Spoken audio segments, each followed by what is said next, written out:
নমস্কার বন্ধুরা, কেমন আছেন? আশা করি আপনারা সকলে ভালো আছেন।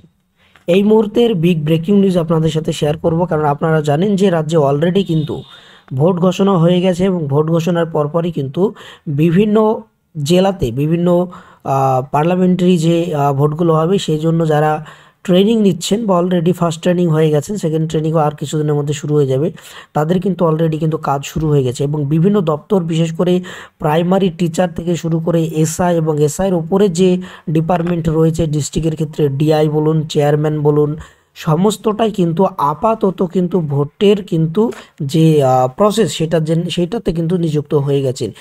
এই জায়গায় দাঁড়িয়ে প্রাইমারি 2023-এর রেজাল্ট কতটা বেরোনোর সম্ভাবনা আছে আপনাদেরকে বলে রাখি। এই মুহূর্তে 2023-এর রেজাল্ট বেরোনোর কিন্তু আর কোনো সম্ভাবনা নেই আমরা ধরে নিচ্ছি, কেননা অলরেডি কিন্তু ভোটের দামামা বেজে গেছে।